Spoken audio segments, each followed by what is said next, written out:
Hello and welcome back to the Voice of Old Town YouTube channel. Today I'm joined by D. Charles, one of my absolute favorite Song of Ice and Fire YouTube channels. And yeah, this has been long overdue. Welcome. How's it going, man?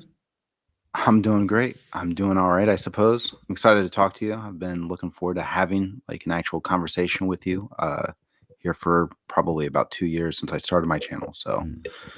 And th- you're one of the very first people to reach out to me, and I'm really thankful for that and supportive. And it's the internet, so it's not always a given that somebody's going to be nice to you.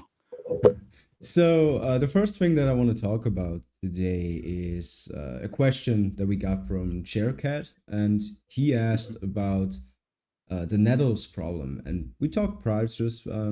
You said that you don't really know what the Nettles problem is. So let's jump right into it. It's Yeah. I've been Nettles. trying to. I've been staying kind of in the dark here, so I'm hoping you can bring me up to speed about the controversy if there is one. Oh, there's a big controversy. People are already comparing it to Game of Thrones season 8 and claiming that it's all over and it's forever gone and the show doesn't make sense. And it is an interesting topic for me in general, because even though I'm not really too much into dragons, and that's not why I'm so fascinated about this world. House of the Dragon trying to you know making them more complex. There's obviously this attempt to make them more complex in the show. To really have a plot about how they are going to be claimed, and obviously the dragon scenes plot is a huge thing. And now I'm even more interested because it looks like Nettles is gonna be cut and she is gonna be replaced by Rhaena, who will then claim Sheepstealer. And it will be Okay. interesting to see how that plays out. Yeah. All right. Yeah, I had not. I've really been out of the loop. I guess I've been in my own bubble. That's huh. It's a lot. I'm really okay. So I'm really big on Fire and Blood, which I look at that, I read that book, and I'm like, this is like these are just ideas of the history of Westeros, right? It really isn't. This is definitive. This is specifically how it happened or whatever. These are events, and they're documented, right? Like a general history book. We don't have any idea of real conversations. It's all witness testimony. But a character like Nettles being removed because I I'm trying to my head around that because that seems I I know feel how like you Nettles feel. is I feel like Nettles is maybe too much of a fan favorite. And again, I don't know how you become a fan favorite of a lot of these characters.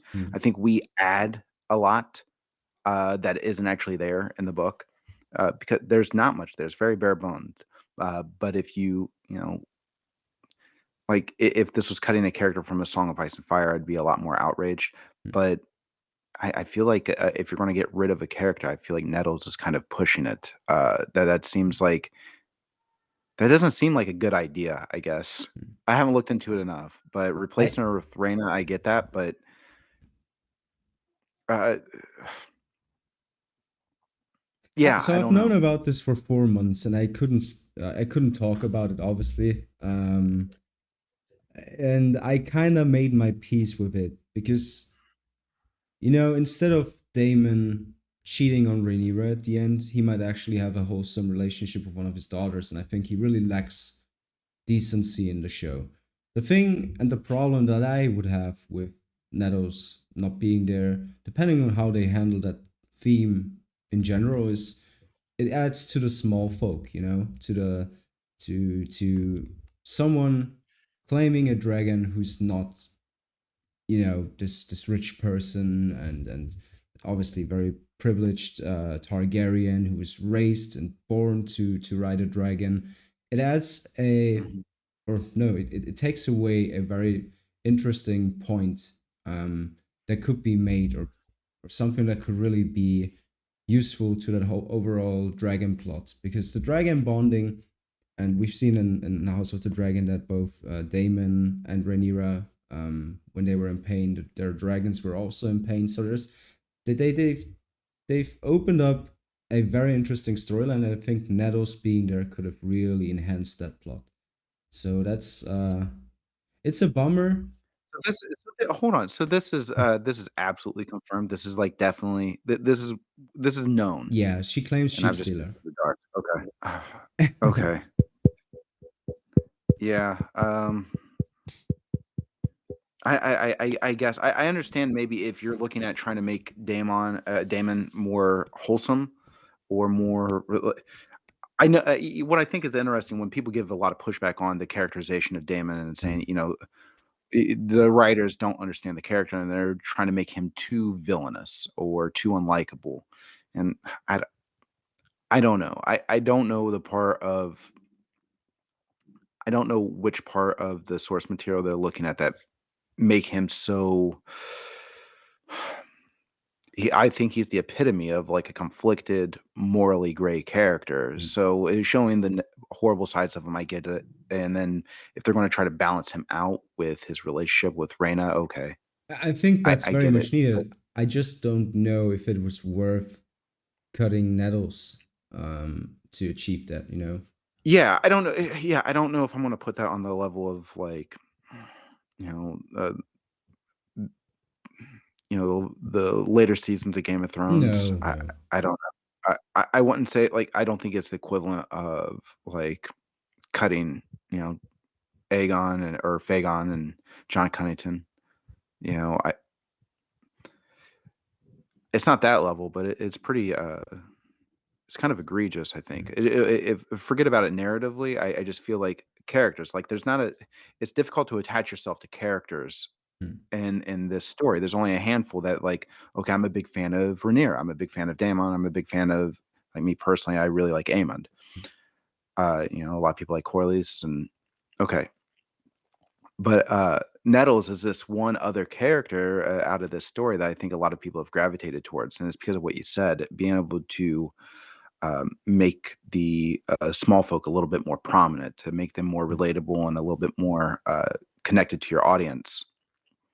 Removing that and making it more about it's really all about entitlements, mm, you know, like Reina, of course, she is able to claim, sheep stealer because she's entitled by her blood, you know, and then that kind of or the name or whatever it is, it adds this story about the elite, and then it leaves the small mm. folk left. But I also know where the story goes, so I don't know how are they gonna then tie this back in and make it a little bit more grounded and make us have the, you know, the people, the actual people that these wannabe monarchs are set to rule over. What is their perspective? I know where it's going. I know that eventually we're going to get that, Mm. which we really didn't get that in, you know, Game of Thrones. So I think that'll be a nice turn of events. That's why really why I'm looking forward to Duncan Egg as far as getting a real exploration of the ground level of Westeros. Definitely. And uh I think it's detrimental though. I also think it's terrible. I don't think you can take that character out and not get outrage from the fan base. yeah. Me personally, I mean, I don't know. I'm not super invested into the Dance of the Dragons. Mm, I like certain aspects of this story, yeah. but Yeah. It's a weird one because I think you could have made Reina more interesting without cutting Nettles as a whole. We will see how that goes. I'm really interested to see the whole dragon plot in general because I'm not sure if cutting a character that is so interesting and could be so useful for a plot was wise. yeah, well, again, I think it's also I think they're doing it for maybe there's only 2 reasons to do it, like, either plot or story, and I don't know what it does for the plot, but as far as story, they're trying to do something more,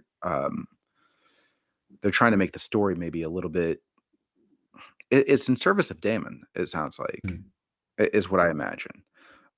If not, then I don't know, but you know, it adds stakes, more personalized mm, stakes, I guess, for Damon if Reina gets into a compromising situation, One thing I also look at though, without having that jealousy though with Nettles for Rhaenyra, what does that do for?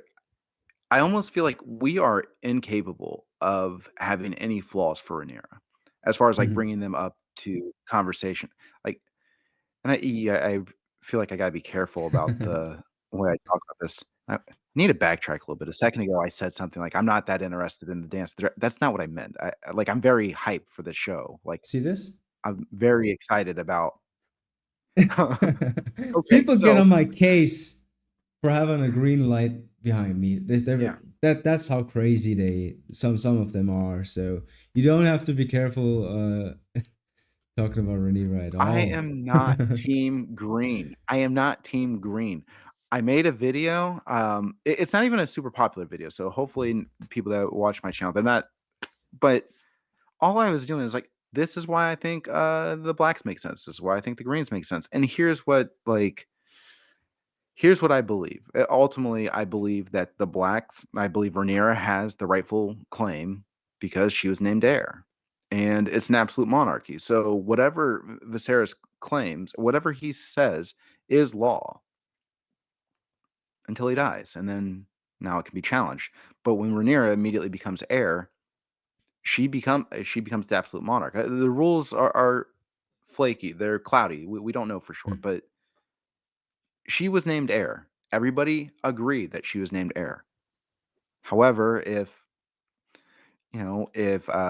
it was listed that, until a son is born, the goal is to avoid war. mm, The only way to avoid war is to concede Aegon king.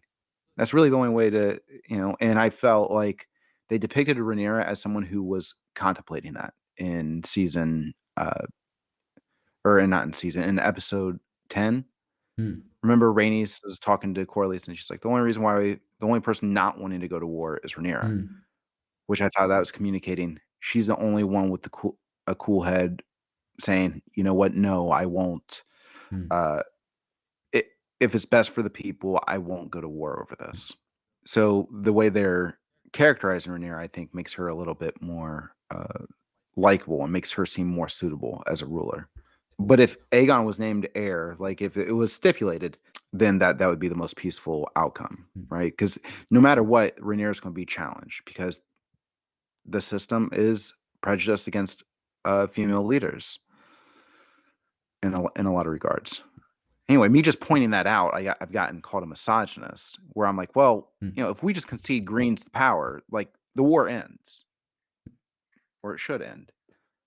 If the Greens conceded the power to Rhaenyra, it would end. But there's always going to be a challenge if Rhaenyra is named Mm. heir. If she becomes ruler, there's always going to be a challenge, and they're going to use a misogynistic system as that tool or to as the weapon to attack her claim. That's always going to Yeah, happen. that is the story. I mean, it So is the story of um so Otto's not wrong.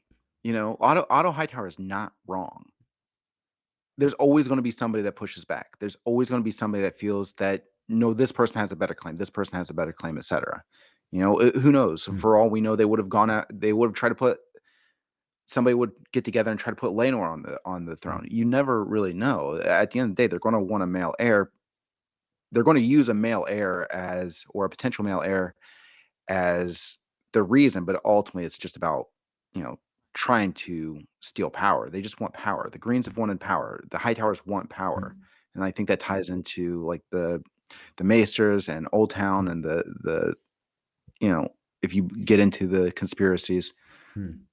which yeah, I mean I do, but Yeah, but to get back to the dragon thing for a second, another thing that was obviously very interesting was how Aemon seemed to not have full control over Vega and what that might mean Mhm. for the for the future of the show.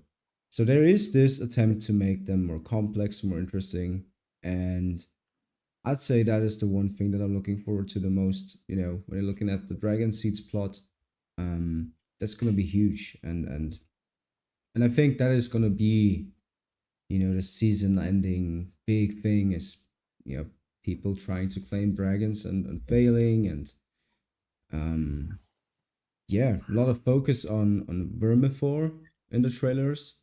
Rhaenyra was standing in front of him, and um, from what I've heard, she is gonna take over the role of Jace in terms of like being the CEO of Dragon Seeds.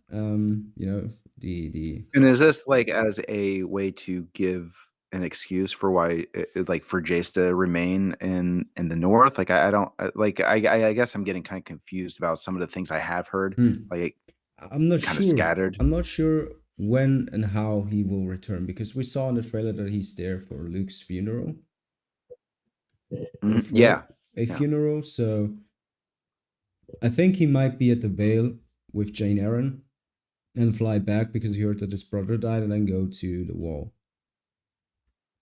that makes sense. I'm a big fan. Like I appreciate the dragons. I know that's a big draw, Hmm, especially for a broader audience. It gives a lot more action, and it plays into the fantasy tropes in a way. hmm, But what's going on at the wall, I always felt that is the most interesting part in the original series hmm, in A Song of Ice and Fire. It's like, what's going on beyond the wall? hmm, And that I know it's new. There's going to be some additions, like things that are obviously are not derived directly from the book. hmm, And I wonder that with Nettles, if hmm, your general audience, I feel like a lot of people have no idea. I don't feel like that many people read Fire and Blood hmm. or the the Princess and the Queen or the Rogue Prince. I don't think people. Maybe they read the main series. I don't know. I find it hard to imagine people read the main series and then don't go through and read the novellas, or, you know, I I would find that difficult to understand.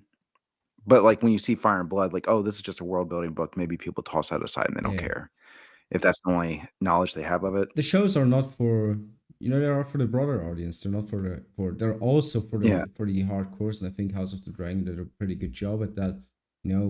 The way characters speak in season one is more similar to the books and stuff like that. So there's some nice little fan service for those kind of fans, but in general, the show is for the mainstream audience. From Yeah. so Yeah, I mean, George is really big on that too, where he talks about I forget. I don't even remember what story he's talking about, but he's talking about how in the book, this character has X amount of kids, he's got multiple kids, and then in the movie, I think he's talking about Casablanca. I'm not sure, but in the movie, the character only has one kid.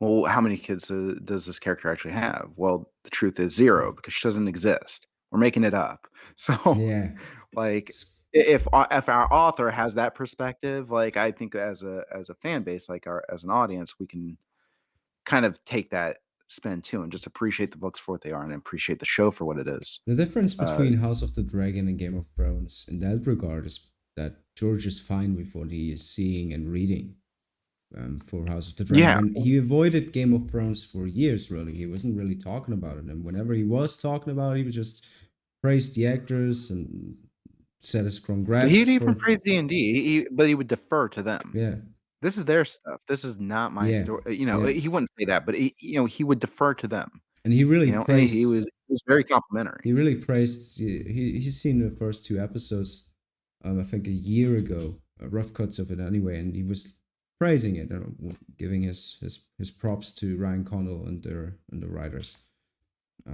which he didn't do for Game of Thrones for years, for a decade or something.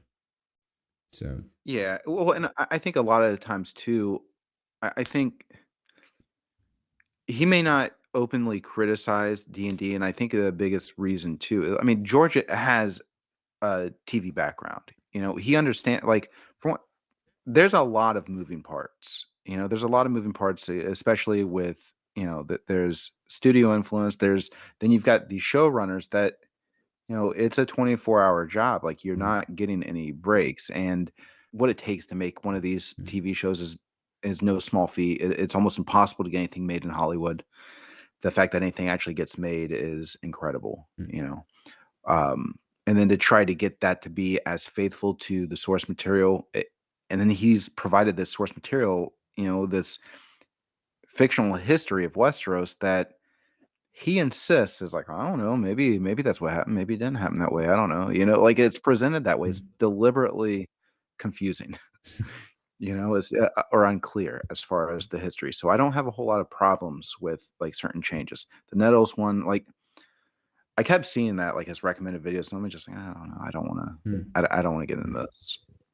I don't want it to influence like the videos that I make. Like I'm never going to make a video about Nettles. Hmm. I don't think I might. I don't know, but it's one of those changes. I think that nobody will notice unless they were hardcore book fans. I mean, the Dragon Seeds, like, I don't think nobody that's just If watching the show, they if have no idea how significant this plot point's about to be. if you look at it from that perspective, nothing changes because um there was always that rumor, or there was always the option of Nettles being a bastard daughter of Daemon anyway. So that's Mhm. not the problem that I think many people have. The problem that people have is the aspect of a commoner being able to claim a dragon by being very Yeah. intelligent.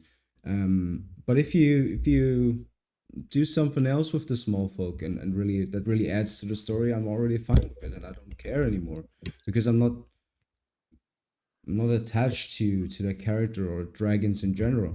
The thing I'm interested about is just how they deal with it since they started that plot of making it more intelligent, and we'll see how it goes. Yeah, hopefully it'll go well.